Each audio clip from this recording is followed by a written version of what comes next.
Human sa pagdeklarar sa atong municipal accountant na si Ma'am Maria Dibora Oclaret sa sobra kong surplus nga wala magastos sa maging tuig 2024, si Mayor Joseph Ranyola mimando nga ipahatag gilayon ang benepisyo sa atong mga trabahante wala sa Administrative Order 28-24 ni President Bongbong Marcos nga nagkantidad karong tuiga o 7 million pesos. Mikan niini ang MDC kon Municipal Development Council nga gilangkuban sa 33 ka mga barangay kapital ug 13 ka mga non-government organizations nagpahigayon og usa ka tigom. Di nang nag-reside niini sa ngalan sa atong mayor sa Hagna, mao si Vice Mayor Engineer Tipisto Pagar Jr.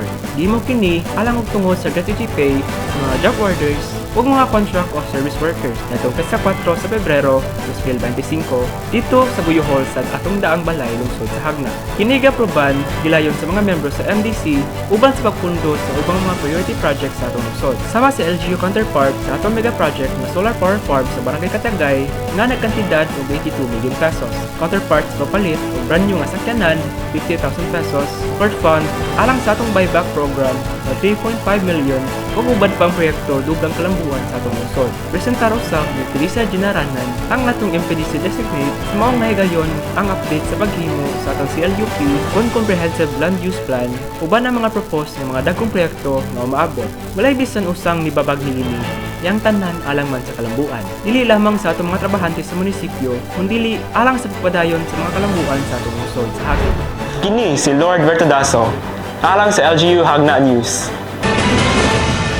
Niadtong Pebrero 6, 2025, mainitong gidawat sa lokal nga pangagamhanan sa Hagna. Ubos sa pagdumala ni Mayor Joseph Ranyola ang nagkadaiyang mga bisita nga sina Reverend Father Arnold Zamora, Engineer Arnold Espinosa sa ERC Builders kauban ng iyang project manager ug Mr. Dennis Lau gikan sa DSWD. Ato sa ilang pagbisita sa lungsod, sila gipasidunggan pinaagi sa traditional nga banda ug patunob sa parokya sa simbahan. Human niini si Mayor Joseph Ranyola mainito nga midawat ug miabi-abi sa mga bisita sa bag-ong balay lungsod. Diin gipahigayon usab ang traditional nga sabwag nga usa sa katimailhan sa mainitong pagdawat sa mga bisita sa Hagna. Si Reverend Father Arnold Zamora, usa ka iladong pari gikan sa Diocese sa San Francisco, California, ug lumad nga taga-Taluto, Tacbayan sa Tagbilaran, Bohol. Nga usab kabatid nga musikero o kompositor. Midawat sa imitasyon ni Mayor Joseph Ranyola nga mobisita sa Hagna aron masinati ang lokal nga kultura o masayran ang mga nagpadayon nga proyekto sa lungsod. Sa laing bahin,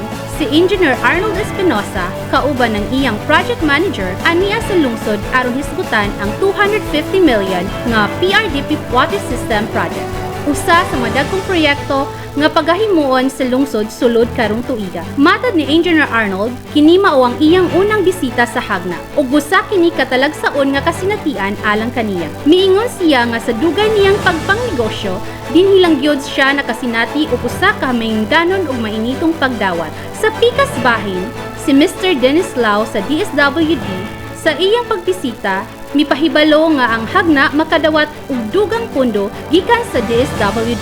Aniya usab siya aron magdumala ug magmonitor sa tanang Hagnaanon nga nakadawat og proyekto o pinansyal nga tabang.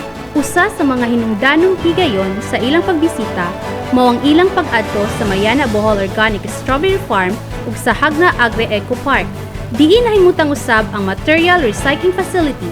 Kini nga pagbisita nagpakita sa pagpaningkamot sa lungsod sa pagpreserba sa kultura samtang nagpalambo sa agrikultura o turismo. Ang pagbisita nila sa Hagna usa ka hinungdanong kasinatian dili lamang para kanila apan alang usab sa komunidad. Kini nagpakita sa talagsaong hulagway sa lungsod ug sa hinungdanong kalambuan nga napanagat pinaagi sa lokal nga inisyatiba. Ang iyang pakig-uban sa mga nagpadayon nga proyekto magahatag og inspirasyon alang sa dugang pangkolaborasyon tali sa lokal nga gobyerno o simbahan aron mapalig-on ang kalambuan sa komunidad o mapadayon ang usa ka malungtarong kaugmaon alang sa Hagna. Kini si Rachel Luna alang sa LGU Hagna News. Niadtong Pebrero 7, 2025, may nitong gidawat sa lokal nga pangamhanan sa Hagna ubos sa pagdumala ni Mayor Joseph A. Ranyola ang halangdong mga bisita nga sila Retired General Noel de Los Reyes sa BCBP ug Attorney Alex Lacson sa alyansang nagkakaisang mamamayan o ANEM ug uban ang miyembro sa BCBP Talibon ug Tagbilaran Chapter. Ang ilang pagbisita nagtumong sa gipahigayon nga Leaders Congress nga nahitabo sa maong adlaw. Atol sa ilang pagbisita sa lungsod, sila may nitong giabi-abi pinaagi sa tradisyonal nga banda ug patunob sa simbahan sa parokya ni San Miguel Arcangel. Gisundan kini sa usa ka makasaysayong presentasyon sa sinuong istokada nga gipahigayon sa Kalamay Stage sa Municipal Plaza. Pagkahuman sa presentasyon, ang mga bisita gidala sa bag-ong balay lungsod, diin sila may nitong gidawat ni Mayor Joseph A. Ranyola ug sa mga kawani sa lokal nga pangamhanan sa Hagna. Malipayon nga giabi-abi sa mayor ang mga bisita ug usa ka tradisyonal nga sabwag ang gipahigayon isip timaan sa may nitong pagdawat sa lungsod. Human niini ang mga department heads representar sa mga nagkadaiyang programa sa lokal nga pangamhanan sa Hagna. Lakip na ang mga landmark projects ug mga ongoing projects sa lungsod. Gipasiugda nga kini nahimong posible pinaagi sa maayong pagdumala, paningkamot ug sakripisyo sa atong halangdong mayor alang sa kalambuan sa Hagna. Sa alaunang takna, ipahingayon ang Leaders Congress sa Hagna Cultural Center, diin ang mga halangdong bisita nanguna sa ilang mga presentasyon. Si Attorney Antonio Amora Jr. misugod sa kalihukan pinaagi sa paghatag o presentasyon sa kasamtangang kahimtang sa atong nasod. Iyang gipatinaw nga tungod sa nakalainlaing pananaw sa kinabuhi ug mga problema nga gisagubang sa katawhan, nagkinahanglan kita og positibong pananaw ug aksyon. Busa iyang gihagit ang tanan nga mahimong instrumento sa kahayag aron mahatagan og paglaom ang umaabot nga henerasyon. Ingon man si Attorney Alex Lacson sa anim na naghihisgot mahitungod sa political dynasty ug korupsyon nga matud niya mao ang hinungdan sa kapakyasan sa progresibo sa kalambuan sa usa ka nasod. Iyang gihatagan og dakong gibugaton ang good governance nga karon mao ang gitindugan sa atong mayor sa Hagna. Matud pa niya kung ang tanang leader susama kang Mayor Joseph Ranyola, posible nga mahimong progreso ang lungsod o ang nasod. Iyaw sab gipatinaw sa katawhan nga kung ang usa ka distrito sa tibuok nasod makatigom og 10% nga pirma, posible nga mapasa ang anti-dynasty law aron malikayan ang pagpahimos sa gahom sa pipila nga politikanhong pamilya. Gisunod dayon ni Mayor Joseph Ranyola ang pagpresentar sa kahinungdanon sa national budget o giila kining isip bahandi sa nasod nga angay masabtan sa katawhan. Giputyag niya nga pinaagi sa hustong kasayuran o transparent nga paggasto mas masiguro ang kayuhan sa lungsod o sa katawhan. Si Retired General Noel de los Reyes sa BCBP nagpresentar mahitungod sa maayong pamatasan subay sa slogan sa BCBP, Tapat Dapat. Iyang gi-highlight ang papel sa mga profesional sa pagdala sa kristohanong mga hiyas sa ilang trabaho aron masiguro nga walay lugar ang daotang intensyon sa serbisyong publiko.